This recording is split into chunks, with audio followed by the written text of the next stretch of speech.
मेरा नाम है योगेश शर्मा और मैं आज आप लोगों का स्वागत करता हूं मेरे चैनल पर yogesh.net.com पर। और आज मैं आप लोगों से डिस्कस करने जा रहा हूं कि एंटिटी फ्रेमवर्क क्या है और किस तरीके से इसे इम्प्लीमेंट करते हैं। देखिए दोस्तों, एंटिटी फ्रेमवर्क का मेन पर्पस जो होता है वो होता है कि डेटाबेस से आप कनेक्टिविटी करना चाहते हो। कोई भी डेटाबेस हो सकता है, एसक्यूएल सर्वर हो सकता है, ओरेकल हो सकता है, एमएस एक्सेस हो सकता है, माई हो सकता है।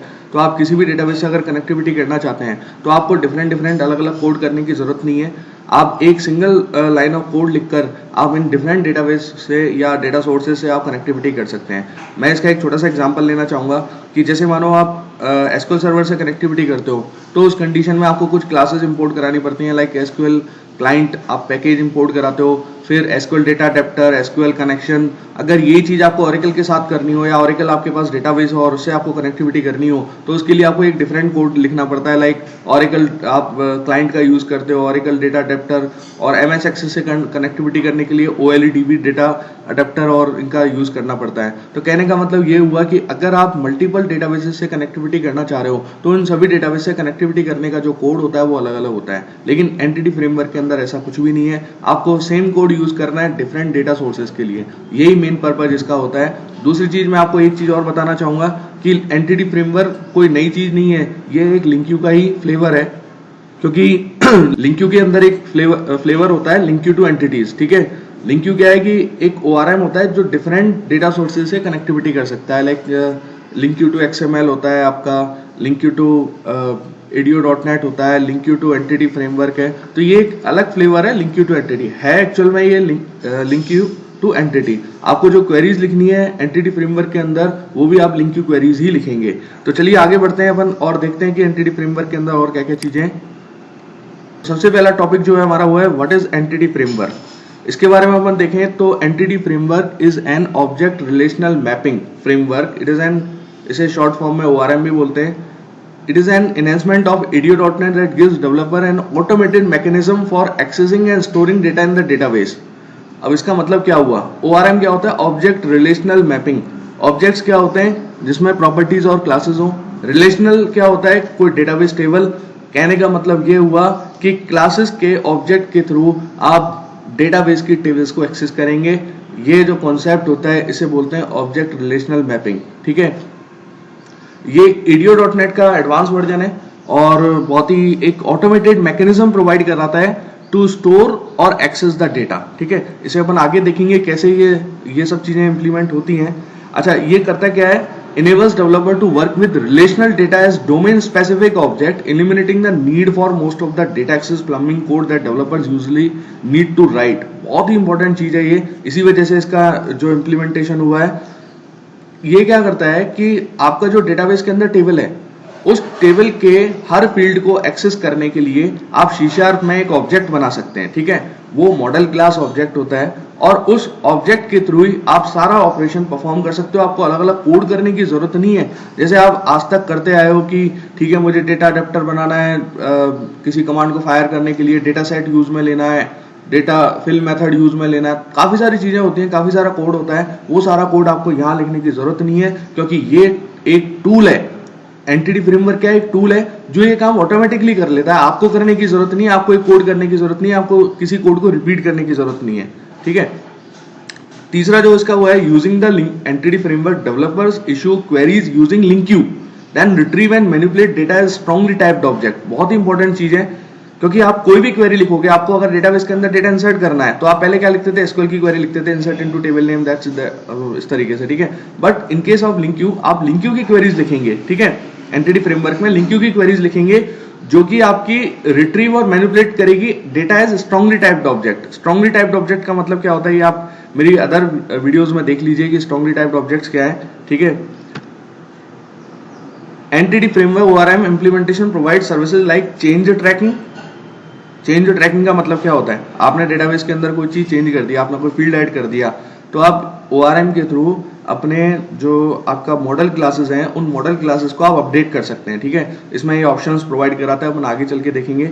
आइडेंटिटी रिजोल्यूशन हो जाता है इसके अंदर। Lazy loading. लेजी लोडिंग क्या है? कॉन्सेप्ट है कि जब आपको डेटा की रिक्वायरमेंट है आप तभी उस डेटा को रिट्रीव करके लेके आए। ये कॉन्सेप्ट है, इसे भी अपन आगे देखेंगे। ठीक है, and query translation to developers that can focus on their application specific logic rather than the data access fundamentals. आपको सिर्फ करना क्या है कि आपको तो सिर्फ बिजनेस लॉजिक को के ऊपर ध्यान रखना है। आपको डेटा एक्सेस फंडामेंटल यानी कि कैसे डेटा वैसे डेटा आ रहा है, कैसे डेटा इंसर्ट हो रहा है, ये सब चीजें आपको ध्यान में नहीं रखनी। आपको तो क्या डेटा भेजना है, क्या डेटा आना है, उसके बारे में ध्यान रखना है। तो ये चीज आपके लिए बहुत ही बेनिफिशियल हो सकती है। अच्छा, एक चीज और मैं आपको बताना चाहूंगा कि ORM क्या है। सबसे बड़ी चीज तो यही होती है कि ORM क्या है, हमारी यही समझ में नहीं आता। तो इस डायग्राम को एक बार गौर से देखिए।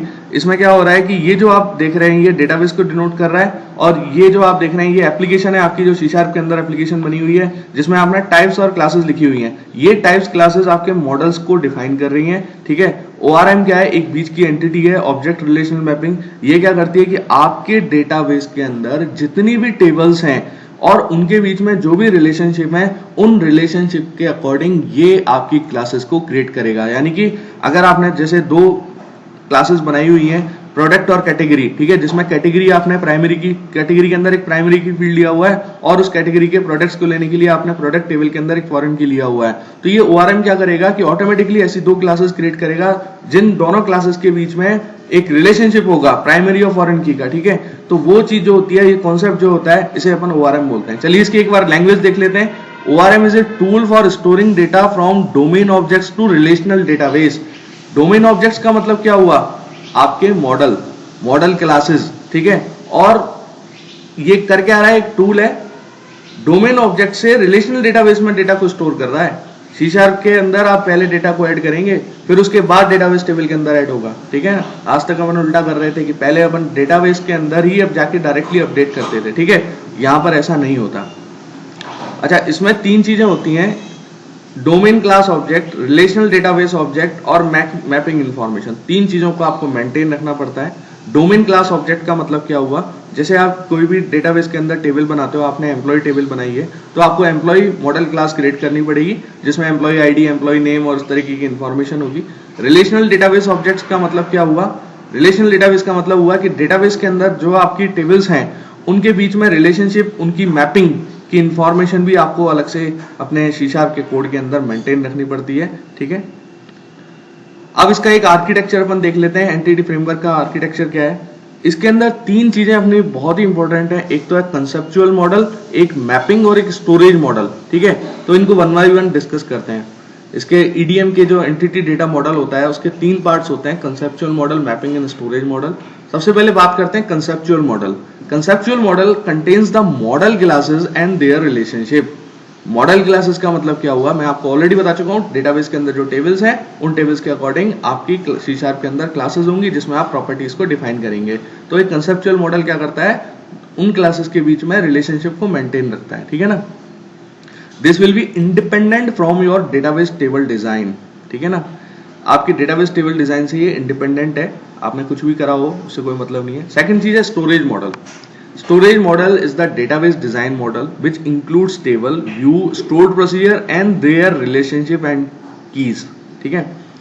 समझ में आ ही गया होगा आपके कि ये कैसा डिजाइन मॉडल है जो आपकी टेबल्स, व्यूज और स्टोर्ड प्रोसीजर और रिलेशनशिप एंड कीज को यहाँ स्टोर करता है। एक चीज मैं आपको बताना चाहूंगा, स्टोर्ड प्रोसीजर यहाँ एज ए फंक्शन ट्रीट होते हैं। अगर आप एंटिटी फ्रेमवर्क में स्टोर्ड प्रोसीजर को देखेंगे तो फंक्शन एंड की इंपोर्ट्स के अंदर जाके आपको स्टोर्ड प्रोसीजर दिखाई देगा, ठीक है। चलिए आगे चलते हैं।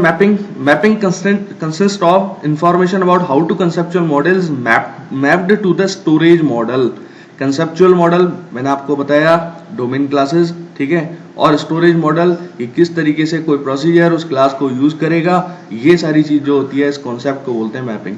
तो दोस्तों इस तरीके से हम लोगों ने देखा कि एंटिटी फ्रेमवर्क क्या है, इसके कौन कौन से मॉडल्स होते हैं। तो चलिए आगे इस सीरीज को अपन आगे बढ़ाएंगे और आगे इसमें और भी काफी सारी चीजें देखने जाने वाले हैं अपन। तो अगर दोस्तों अगर आपको ये मेरा वीडियो अगर पसंद आया हो तो प्लीज मेरे चैनल को सब्सक्राइब कीजिए, क्योंकि मैं आपको काफी सारी प्रैक्टिकली चीजें बताने जा रहा हूँ, ठीक है। और इसी के अंदर नहीं, वेब एपीआई, एंगुलर.js, .NET, एंगुलर.js किस तरीके से हम इंप्लीमेंट करेंगे वो सारी चीजें अपन देखेंगे। अगर आपको लगता है कि आपको इसके कोड की भी रिक्वायरमेंट है तो वो कोड भी मैं आपको प्रोवाइड कराऊंगा। वो आपको yogesh.net.com मेरी जो खुद की ऑफिशियल साइट है उस साइट पे भी जाके आप कोड को डाउनलोड कर सकते हैं। तो thank you very much to view this particular video. Thank you.